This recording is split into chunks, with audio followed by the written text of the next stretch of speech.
Novo Hamburgo está com um novo processo para a escolha de conselheiros tutelares aberto.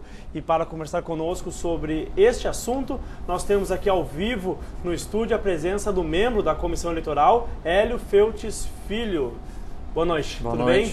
Obrigado pela presença, Hélio, para falar, voltar aqui ao nosso estúdio para falar justamente sobre essa questão da eleição dos conselhos tutelares, dos conselheiros tutelares aqui de Novo Hamburgo. Agradeço. A gente sabe que há alguns anos a escolha dos conselheiros tem sido tumultuada aqui na cidade, né?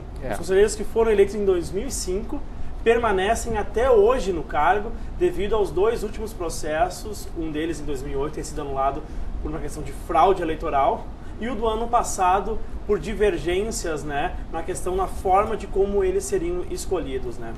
Para esse ano, para evitar que problemas aconteçam novamente e mais uma vez as eleições sejam suspensas aqui no município, como é que está sendo toda essa preparação do processo eleitoral que já está aberto?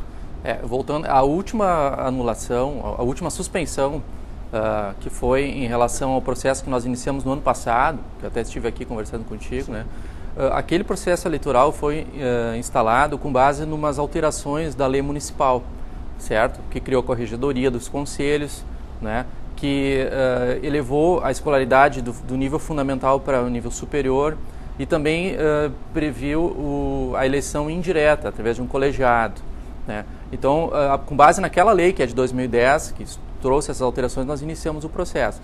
Então, e aí um partido político entrou com uma ADIM, que é uma ação direta de constitucionalidade, e suspendeu o processo, né, com base na afronta à Constituição, a questão do nível superior e da eleição indireta.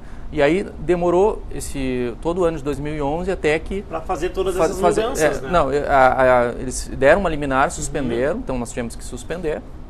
E agora em novembro, final de novembro, houve a sentença.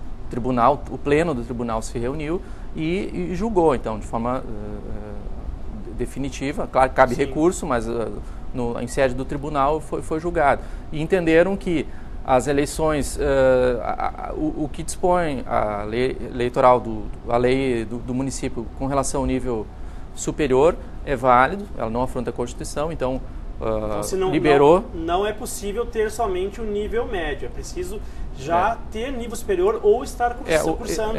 E isso o município tem autonomia de colocar os requisitos que ele entende, tá, entre outros requisitos. Então, vamos dizer assim, liberou, né, para que o município exigisse esse nível de escolaridade superior. Com relação à eleição indireta, não.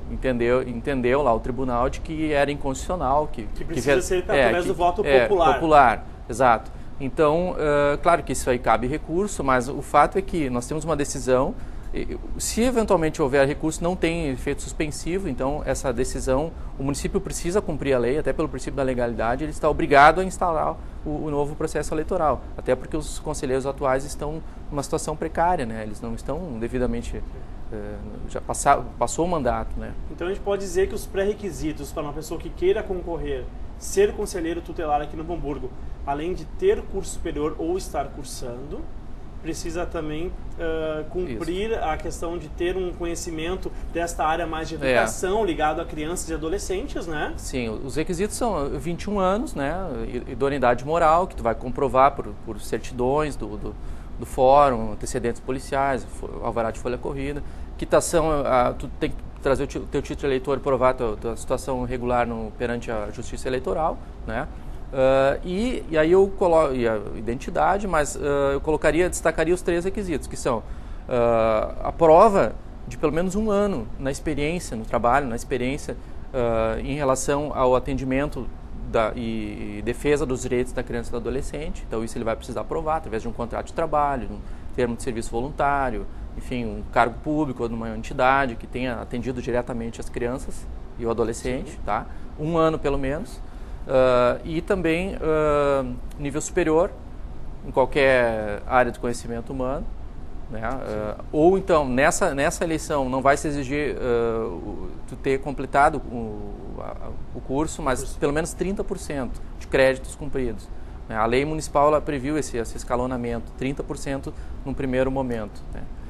Então isso tu consegue, tu vai na tua universidade, consegue um uma certidão nesse sentido, e também residência no município há pelo menos 2 anos. Hélio, agora numa questão assim, a questão do voto colegiado, que é o que não está aprovado para essa eleição, e do voto popular.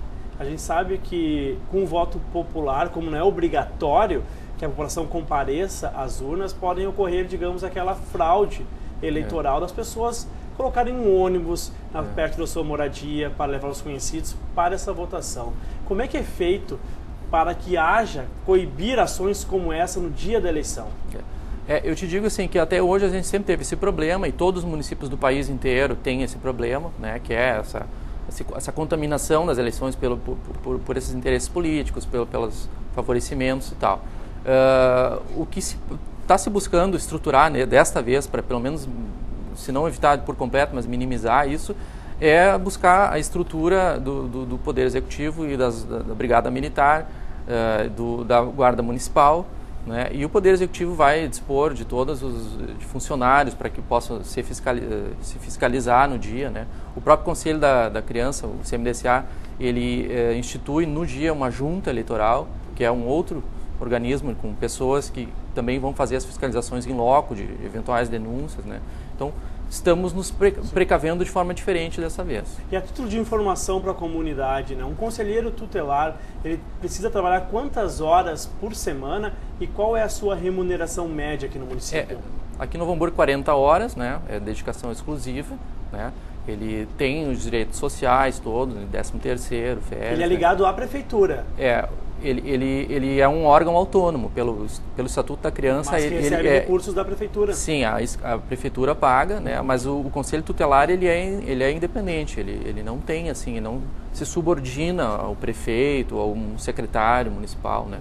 O que se criou agora é uma corregedoria para fins de fiscalizar a atuação dos conselheiros, né? Para eventualmente alguma denúncia poder ser analisada.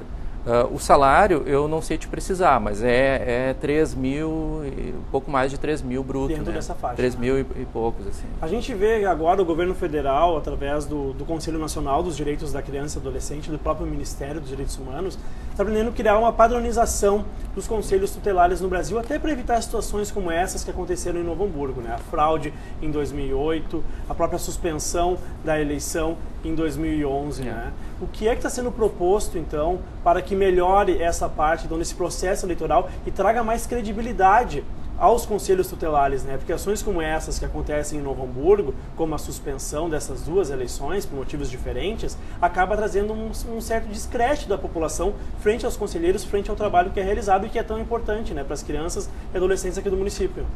Boa pergunta.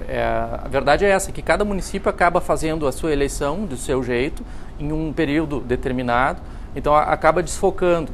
O que se pretende, existe um projeto de lei tramitando no Senado, né, é originário do Senado, no sentido de padronizar no Brasil inteiro que essas eleições se deem no mês de novembro, né, e por voto universal de todos, permanecendo voto facultativo, né, mas que daí então sim, tu podendo focar que todos os municípios naquele mesmo dia, a mídia e as forças públicas poderiam se concentrar na atenção, né, a todos esse evento, né, para minimizar esses riscos, né.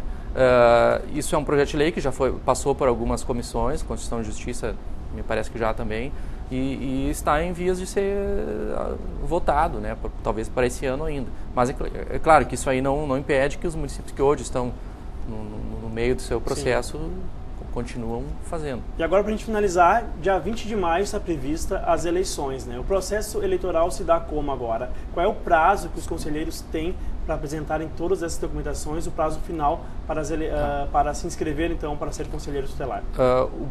As inscrições iniciaram hoje e elas vão até o dia 15 de fevereiro, tá? Lá no prédio da cidadania, lá na Secretaria de Desenvolvimento Social, tá? No 5º andar, né?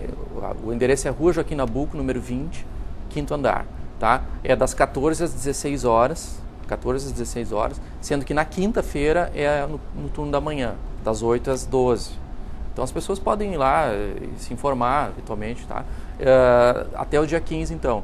E só lembrando ainda, Rodrigo, nosso tempo é curto, porque a pessoa que faz a inscrição, ela não está automaticamente... não é um candidato. Ele não é um candidato natural. Ele precisa passar. Essa apresentação dos documentos vai ser avaliada, né, se está de acordo. Então, tem caráter eliminatório. Depois tem um curso que a pessoa tem que se fazer presente, né? A pessoa não indo, ela também se torna... Acaba anulando a sua participação. Exato. E depois uma prova objetiva em relação aos conhecimentos do Estatuto da Criança. Aí sim se torna um candidato. Exatamente. Então, tendo 60% de acertos ou mais nessa prova, e aí sim ele está apto. Então, no dia 11 de abril, nós vamos publicar no jornal local o edital final de todos aqueles que estão aptos, a concorrer e daí iniciando a propaganda. O período eleitoral, então, dos conselheiros. Propaganda, exatamente. Ok, então Hélio, obrigado pela tua presença e trazer essas informações importantes aí pra